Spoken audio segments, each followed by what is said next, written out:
step outside. Hey, we can handle it. Frankie said, fight like a man. You a punk because you using a gun. Fight like a man. During the argument that day. Well, me and my mom's man kind of got into it. What escalated was he started yelling at me. You can get out my house, you stand up.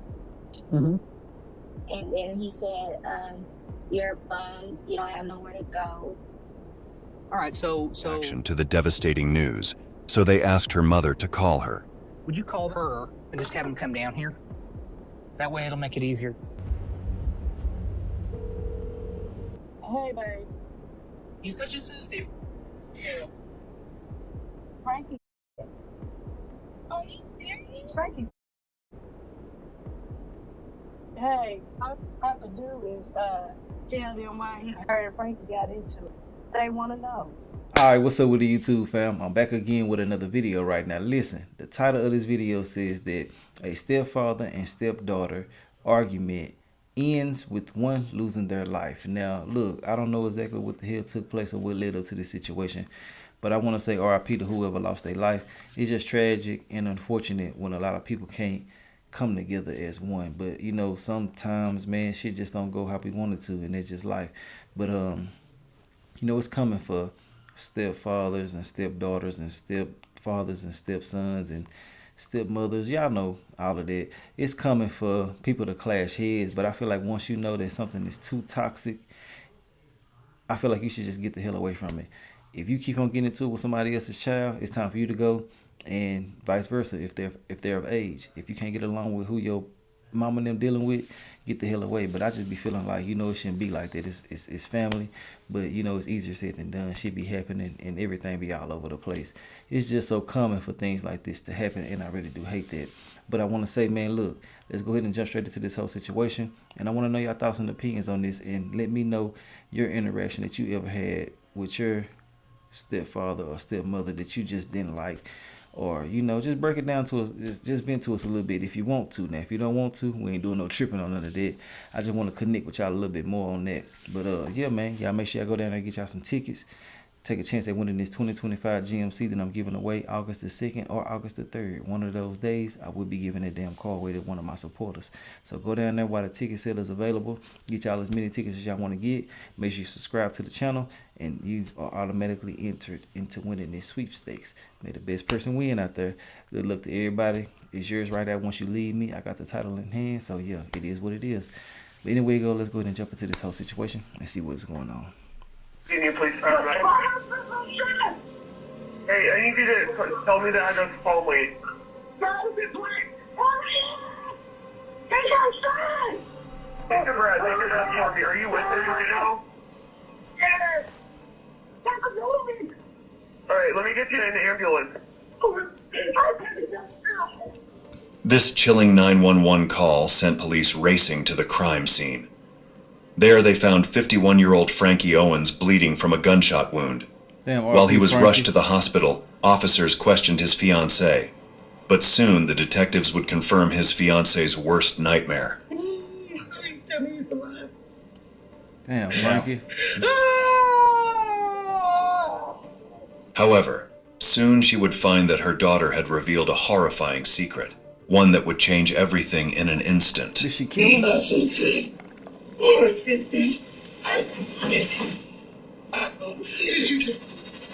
She said she know who did it. After receiving the 911 call on October 25th, 2021, police immediately reached Madison Place, Oklahoma. There, they saw Frankie Owens on the ground, covered in blood. All they could witness was terror. Where's the suspect at? Yeah, where cuz is? Everybody get back, please, get back. One gunshot, is he still alive? Yeah, he's got some occasional breathing. The 51-year-old was barely clinging to life, a breathing corpse on the brink of death. The officers wasted no time and took him to the hospital. The visual of it shook his fiancée. Terror oozed from every corner as she narrated what she witnessed. He's my fiance. Fiance? Yeah. All I know is he opened the door and this dude shot. Yeah, no, homicide. Right after this, Detective Jason White reached the homicide location to hunt down any traces of the suspect. His priority was to find out if the neighbors had seen the suspect. Suspect. They didn't see it. What it sounds like to me is that somebody came knocking the door, he answers it, and it happens right here. Am I in a small amount of blood? I've not found any cartridge case, a swab, just a general area of the door where somebody may have knocked. Detectives noted that there were surveillance cameras around the area, which seemed like a glimpse of hope. But to their concern, the camera right outside the apartment was out of order. This left the detectives with no crucial leads from the crime scene. However, they did learn that Frankie lived with his fiancée and her daughter.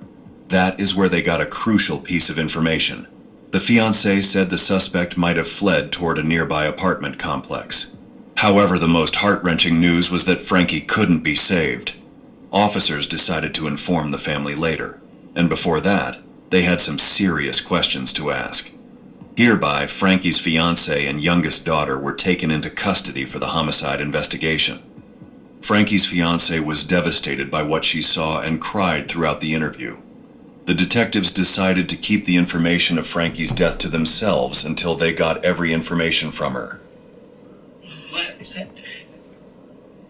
Hard work every day. I do what I'm supposed to do. All right, young lady. My name's Jason White. This is John Brown over here. Me and Frankie been together for 9 months.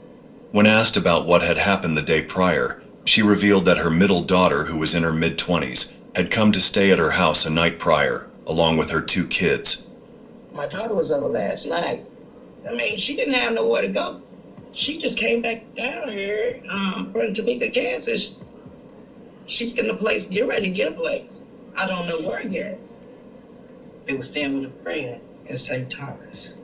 What she revealed next was important, but detectives at the time didn't know that it was a lead that would help solve this case. She said that Frankie and the middle daughter had a heated conversation, which didn't end peacefully. She said, yes, I'm supposed to leave. She said, at the end of the day, this is my mama's house. She tells me when to leave. I said, he's on the lease. He provides for this household, too, as well as I do. I said, he's taking care of your sister. He's taking care of me. So he's the man of the house. Baby, if you have to leave, leave. Go to your sister's house. She informed them that her elder daughter lived a few miles away, and her middle daughter was staying with a friend just a few apartments away. She then shared more details about the argument with the detective. Was she out there this morning? No, she was at home with her babies and her husband. What was the drama about why he wanted her to leave?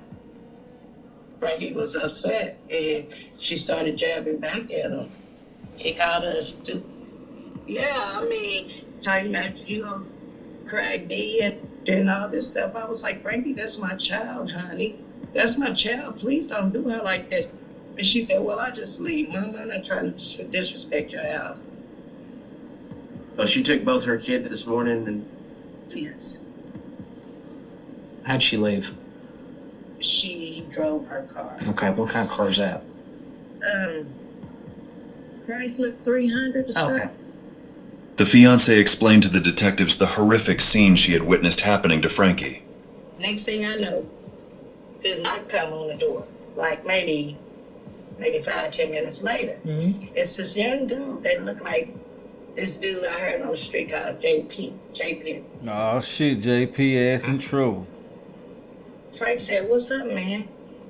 He said, what's up with you? And then Frankie said, man, what it is? He said, man, step outside. Hey, we can handle it. Frankie said, fight like a man. You a punk because you using a gun. Fight like a man. He said, come outside, fool. Frankie said, I'm not coming outside. You got a gun, put the gun down. I ain't got no weapon, be a man. Frankie stepped 1 foot out. Next thing you know, I'm right behind him.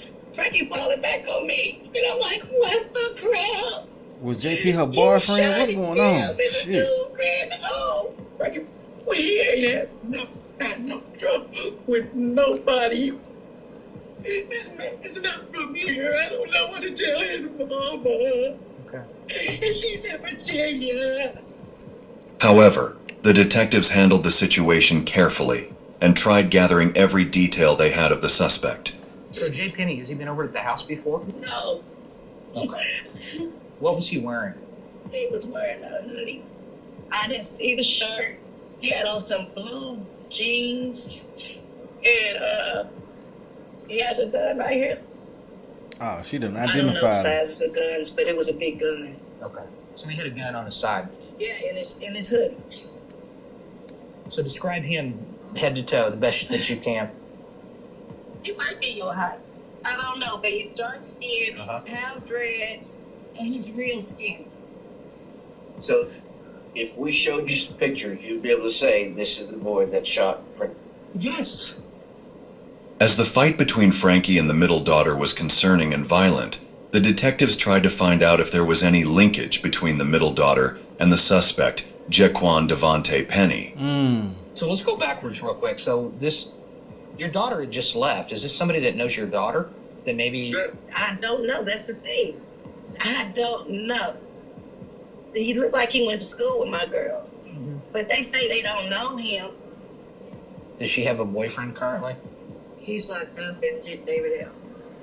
So they I have don't boyfriend. say that she had anything to do with it because she left peacefully and stuff. I'm just saying, it doesn't sound like it was peaceful. She was pissed off, and I would have been pissed off too. Yeah. He insulted her. He disrespected her, called her names, etc., etc. I don't know. No. I don't know. I don't want that to happen to Frank. My boy with a freestyle and then added all type of shit to the story. Just a minute. Though Frankie's fiancée was still oblivious to his death, she gave out crucial leads to the case. To assemble the fragments of the mystery, the detectives continued by bringing the youngest daughter for questioning. The detectives initiated the investigation in a composed manner. After this, they started questioning her about what had happened on the day when Frankie got shot. So go ahead and tell me what happened. Yeah, tell me too. I was with my sister's kids. I didn't go to bed until like 12, and I woke up this morning. I asked my mom if I could stay home. She said yes. I was logging onto my computer, trying to check my missing assignment. I was on this phone with my sister at the time. Did she call you, or did you call your sister? She called me. What was that about? Yeah. She was talking about what happened. Her and Frankie were kind of arguing. And all of a sudden, I heard a knock on the door. And I heard my mom was telling Frankie to stay inside, just close the door.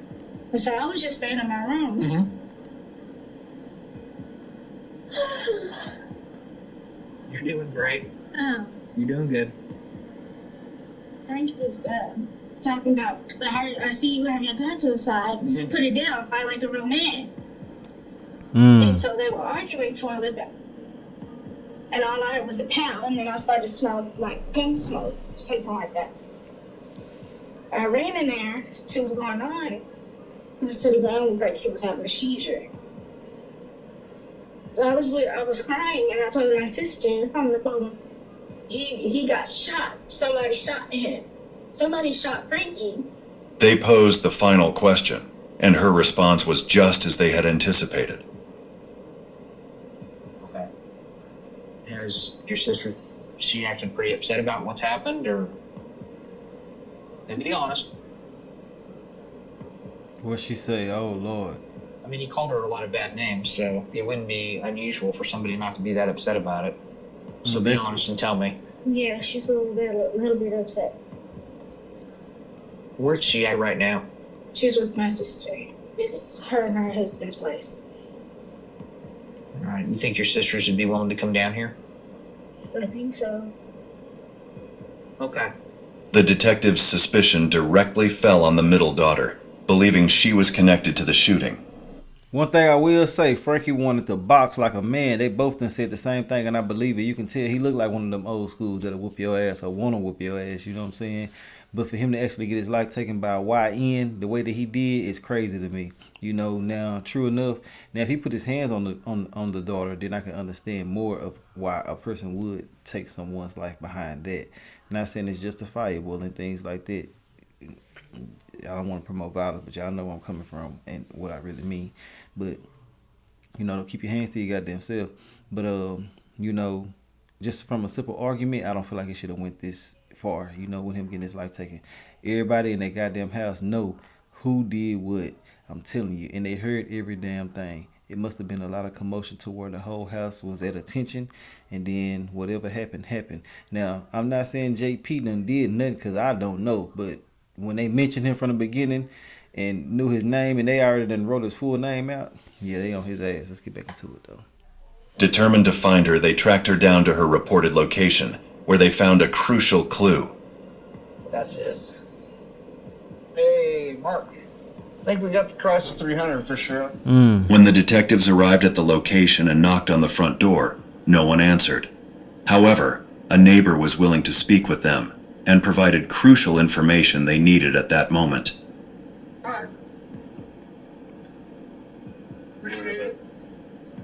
He said that she heard show up and she had a toddler. Bunch of commotion going on. She says around 10 o'clock, and she said they all left. The neighbor said that both daughters left with a kid in a red car, which was believed to be the oldest daughter's car. The investigation was actively going on. Meanwhile, the detectives decided to break the devastating news of Frankie's death to his fiancée and her daughter. Their reaction to the tragic news was difficult to witness. I've been in touch with the hospital. Please tell me he's alive. No.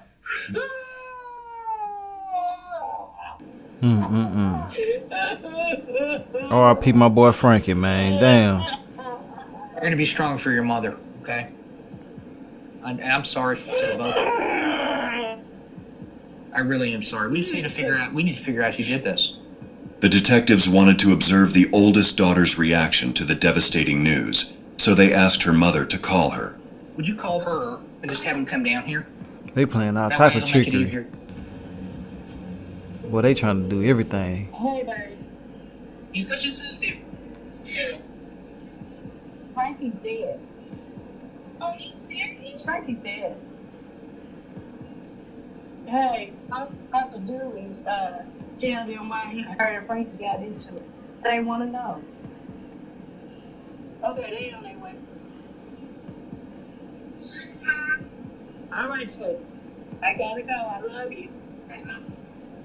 Bye. Thank you. Her reaction didn't give them much to work with, but the middle daughter was a different story. The police had a feeling she knew something, especially after that heated argument with Frankie. Hence, detectives brought in the middle daughter for questioning. Hello, young lady. Hi. Thanks for coming in here for starters. My name is Jason White. This is John Brand over here. Take a breath, okay? I'm really a nice guy. I've never been in this situation before. The detectives tried to make her comfortable, hoping to get as much information as possible. They eased into the conversation, trying to get to know her better before digging deeper. How many kids you have? 2. And we've made arrangements, was that right? My daughter, she's in elementary school. I've spent a lot of time with your mother and your other sister. Okay. They seem like good people. Yeah. I have no reason to believe that you're not going to be the same. All right. But as the conversation went on, the detectives remembered something crucial. Frankie's fiancé had mentioned that the argument between the middle daughter and Frankie was fueled because of her living situation. That made them curious. They needed to know more about it. Let me first off make sure that I have your correct information. Where are you currently living? I currently don't really have anywhere to go. My mom was really helping me out. Where you're laying your head at, like, Well, other than there? other than there, I was laying my head at my homegirl's house. She stayed in St. Thomas Apartments. I would just encourage you to be incredibly truthful with me. Correct. Okay? Yes.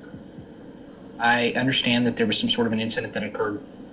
Tell me kind of what happened there. So far, the detectives noticed that she seemed calm and willing to help. That was a good sign. They then asked her to share her version of what exactly happened during the argument that day. Well, me and my mom's man kind of got into it. What escalated was he started yelling at me. You can get to my house, you stand up. And then he said, you're a bum, you don't have nowhere to go. All right, so he's calling you some unsavory words, not being very respectful. Yeah. I said, Mom, can you say something to him? I mean, I'm your daughter. Mm-hmm. Like, he should at least give me that respect. I underestimate myself already. I don't like being this kitty. I'm 112 pounds. And I feel like for my age, that's underweight. But the thing about it is I stress a lot, but it's so much on my plate. Yeah, it's a lot to deal with at your age. The middle daughter spoke with a lot of emotion, and it was clear she was speaking from the heart.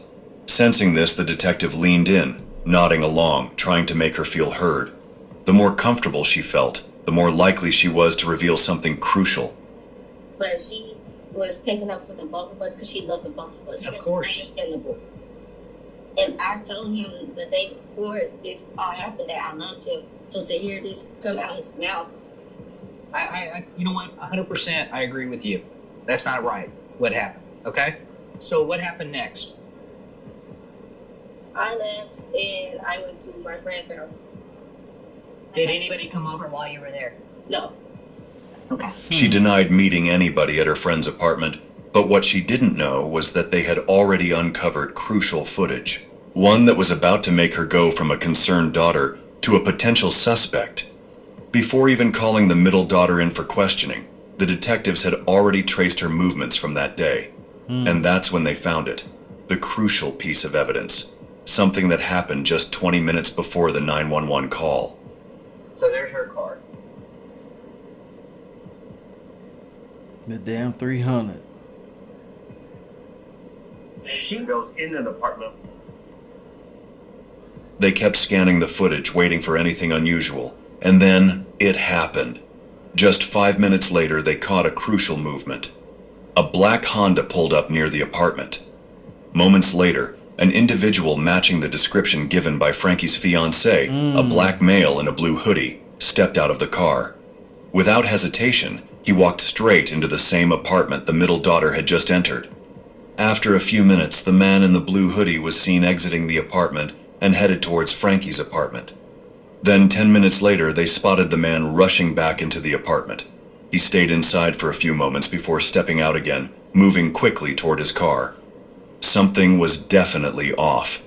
But what made it even more interesting was what happened next. Moments after him, the middle daughter stepped out, got into her own car, and drove away. Did anybody come over while you were there? No. Okay. The middle daughter insisted she hadn't met anyone, but this clearly didn't add up. The police knew for a fact that someone had entered the apartment while she was there. What they needed now was the missing piece, the conversation that happened inside. The detective pressed on, determined to break through her story. So did you make any phone calls to anybody? Yes, I called my sister. I did call my sister. Why? Because I was letting her know that, I'm not going to be back over there anymore. So in the midst of that conversation, when you made a phone call to her, did anything happen that was unusual in that phone call? No. It was nothing unusual. She gonna go to jail. She keep on lying. What she told me, that there was a knock on the door when you were on the phone with her. Is that, do you remember that?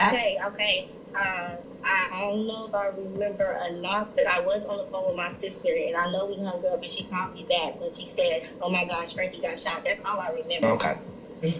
Her lies were starting to catch up to her. Her words fumbled and her confidence too. The detectives then dropped the gentle approach. It was time to get to the truth. All right, now, I told you at the very beginning of this, I need you to be 100% truthful with me. It's very, very important. Right. Correct. And I asked you a question. When you went over to the apartments over there at St. Thomas Square, did anybody come over there while you were over there? Yes, it was a car that came over. Oh, shit. Well, who was it? It was this person that I called my friend. Okay, who is it? I don't want you to omit something because you're afraid that you're going to get in trouble. We got video over at St. Thomas Square, and I can tell you right now that this guy went over to that apartment over at St. Thomas Square where you were at. He went from there, and he went over to the apartment where this happened, and then he ran back over there to the apartment where you were at. Every word she spoke now would shape what came next. Yep. If she knew something about Frankie's murder, This was the moment it would slip. Who is he?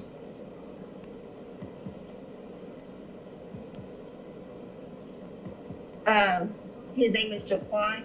Oh man, that's JP. I don't know his last name. He did it for you. I don't mean to pry here, but do you know him like on an intimate basis? Oh, no. Did you call him? Well, I already seen him out there. She finally admitted it. She had seen Jequan after her heated argument with Frankie, and more than that, she was the one who had asked him to meet her at her friend's apartment. The pieces were starting to fall into place, but the detectives weren't done yet. He comes over to the apartment. Did you tell him anything about any kind of... I talked to him about, I was crying talking to him. And I just told him that, exactly what I told you, that he was cussing me. I said I was getting so. And then all he did was tell me he'll be right back. He came back and told me that Frankie had pulled the knife out on him 3 times and he shot. And I was like, why would you do that? Did they find a knife on Frankie? I said, you have to go. He left. I didn't tell him to go over there. The daughter's claim that she never asked Jequan to go to Frankie's house didn't quite add up, especially considering she had called him to the apartment. Do y'all feel like that she called him to do this? I feel like that it can be a mixture. You know, you can just be calling somebody to tell them what's going on, and he can take everything on by himself. But the way that they're trying to put it is kind of like, shit, he did this on his own, right? And if I didn't tell you to do something and you do it, that's on you in most cases. But I do feel like, you know what I'm saying, well, I can't even say that because you got your children involved with this and all of this other type of shit. There's too much going on in this situation. But I do want to say, I feel like that it's some fishy shit with that whole him coming over there, driving off and all this other type of shit. And she lied about it. I feel like if old boy didn't die, if Frankie didn't die, they probably wouldn't have told nothing. But since he passed, they know it's serious. And the wife already telling. I think that was the straw that broke the camel's back when it comes to her. But this situation right here, once he let her know about certain things, she could do nothing but tell the truth.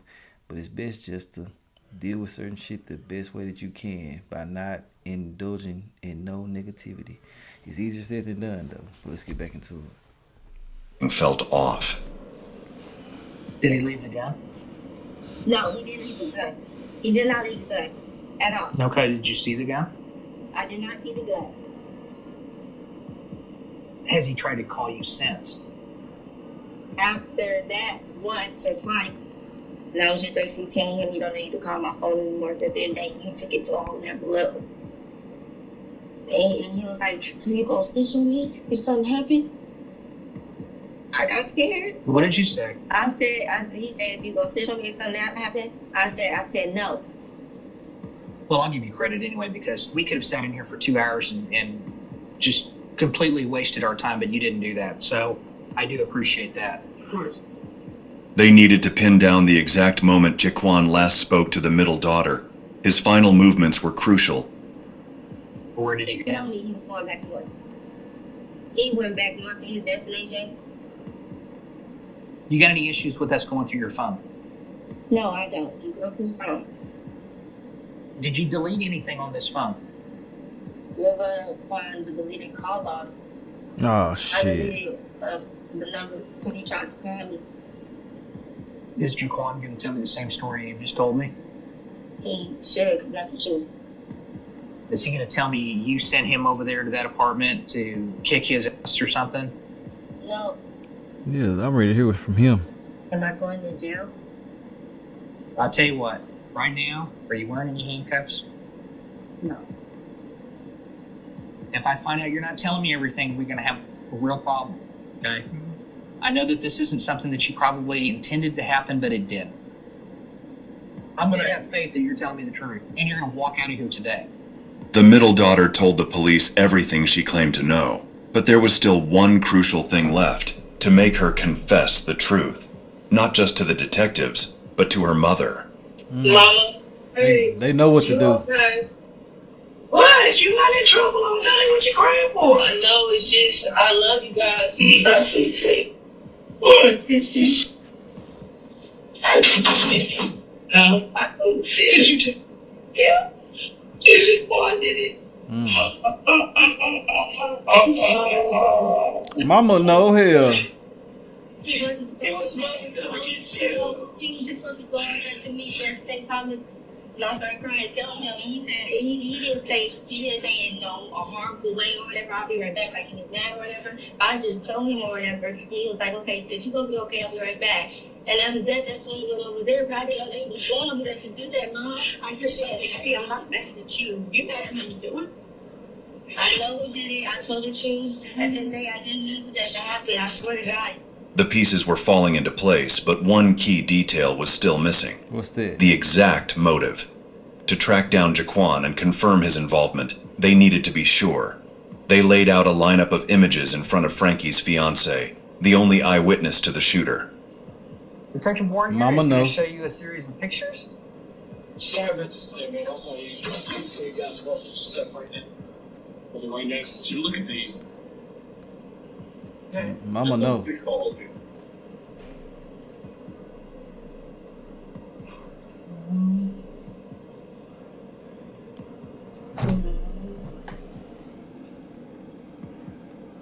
Yeah. Yeah, that's him. That is him? Yeah.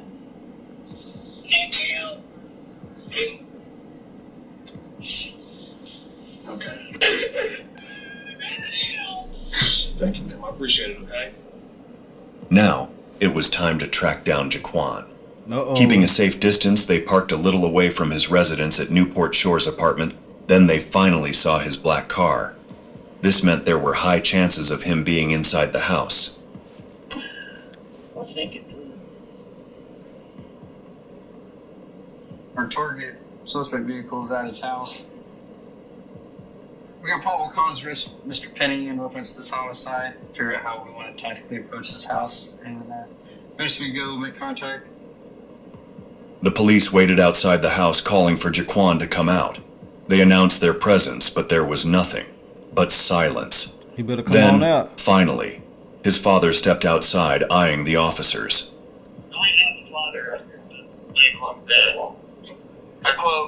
He's a grown man. I don't know where he is. That's his car you drive? After an hour of tense waiting, a car pulled into the residence. The detectives watched as the door opened, and the man they suspected was Jequan stepped out. The standoff had finally reached its turning point. Let me see your hands. Let me see your hands. Hands behind your belly. You're good. Hands behind your back. Yes, Can I get my dad a hug? I'm just gonna let him give him a hug real quick and we're going. We gotta go, bro. You're gonna talk with you downtown, man. The officers swiftly moved in and arrested Jequan Devonte Penny. Soon after, he was taken into custody for an intense interrogation. You remember me. I'm Detective White. Detective Brown over here. I think it was 5 years ago, roughly. Something like that. Something like that.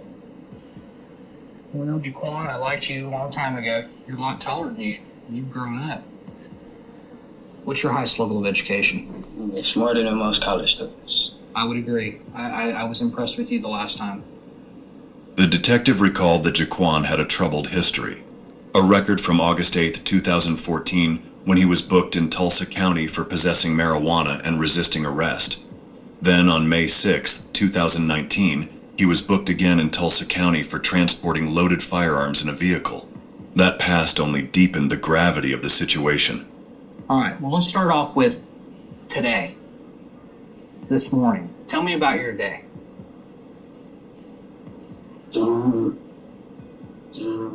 Second.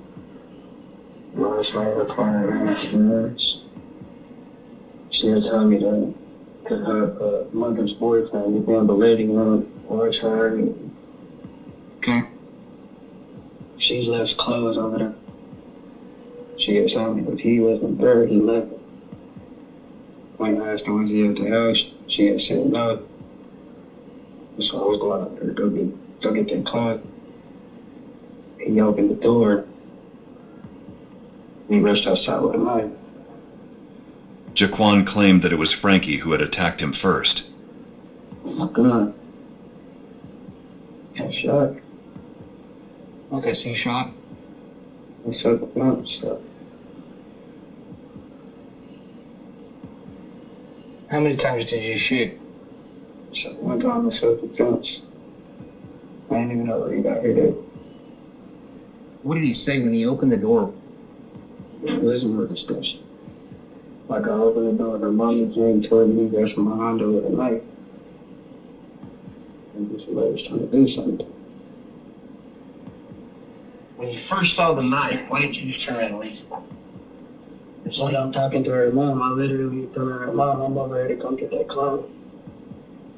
And he snapped back and rushed me with the knife and I shot her.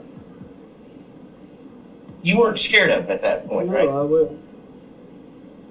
Describe the knife for me. It came out just in the center too. Okay. So, what kind of gun did you use? Okay. Where's the gun? It's mantle. It's your mom's. Okay. Did you hear what happened? Okay. Well, he died. Did you know that? You hadn't heard? Okay. After hearing about Frankie's death, Jequan didn't seem surprised at all. His face remained emotionless. That detached response was deeply disturbing. Let me ask you this. You're saying self-defense, right? Do you think that it would have probably been in your best interest to come forward and call the cops? Okay, but so then hindsight says, when would have been a good time to call the police and say, hey, police, this just happened? I was trying to make them bid, calling a few lawyers today to try to line up some legal representation and all that. Did you get a hold of anybody? No success. How many did you call? You know the names of the three? Did she tell you to go over there and do anything to him? No. It's all on you then. After you had told her about what had happened, did you ever say to her, are you going to say anything? No. Did you ever say, are you going to snitch? No. Okay. Sit tight. Give us a quick minute. After leaving the interrogation room, the detectives noticed Jequan sitting with a worried expression, as if he already knew his time was up. Oh, yeah. His story wasn't just a carefully constructed lie. It had no foundation at all. His information, it just doesn't make sense because we didn't find a knife at the scene. I was wondering about the knife. Devil's advocate that he had a knife. Why didn't you just leave? When you do something like this, people have a legitimate self-defense claim, they are knocking down walls to get to us, to tell us what's up. And he did really the opposite of that. I feel very comfortable with the fact that we charged him. Jequan Devonte Penny was arrested for first-degree murder and was put in the Tulsa County Jail. But there was still one person they needed to inform about Frankie Owens' death: his mother. Damn. Hello, Miss Owens. My name is Jason White. I'm a detective here at Tulsa Police. And I'm sorry to bother you this late, and I've got some really bad news for you. What? Frankie's your son? Yes. Well, there was an incident that happened this morning. Somebody tragically killed him. Shut up. Shut up. What's going on? Yes, ma'am. There was an incident that happened over at the apartment where he was living with his girlfriend. He just got confronted by this young man that went over there, and the young man took matters in his own hands, and he ended up killing him. Oh, Damn. We did make an arrest in reference to this. yes. Okay? Thank you so much. I'm very sorry. Okay. Bye-bye. Meanwhile, Jequan Penny pleaded no contest to first-degree manslaughter and was sentenced to 25 years. Yet, one mystery remained. The gun that took Frankie Owens' life was never found. Although the killer was arrested, the aftermath was filled with sorrow. Frankie's fiancée and youngest daughter were haunted by the traumatic memory of witnessing the shooting. Meanwhile, the middle daughter was cleared of any wrongdoing, since the killer confessed that the tragedy was entirely his doing. In the end, justice was served, but the pain and loss left a mark that would never fully heal. Our deepest condolences go out to Frankie Owens' family. No one should have to endure such a heartbreaking loss. Do you think Jequan's claim of self-defense is valid, or was there something more to this story that we may never truly know? Drop your thoughts in the comments below, and don't forget to like the video. Well, that's the end of that situation, man. I want to say, you know, RP to Frankie, and it just sad and unfortunate things went the way that they went. I do hate the fact that all of this took place in front of the kids, and you know, I just hate it took place in general, which I get where I'm coming from. But yeah, man, you know, you gotta stay out of people's situations and shit like that, because you can enter someone's whole relationship, or you know, just try to be somebody to comfort both, and they'll look at you crazy, or it can backfire on you in so many different ways. Hell, I mean, there's just so many different ways that this shit can go. But putting yourself in the line of fire for something that you really don't know the full truth about and all of that shit, man, you know, it really ain't a good idea. Unless it's like your direct family. But she said it's a friend, so he just did some shit tripping. But your family, I can understand it without all the extra talking and shit, and like really ready to go do something. But when it comes, even then though, you got to be careful now. I'm just trying to say, man, overall, be careful with who you believe in and going all the way out for.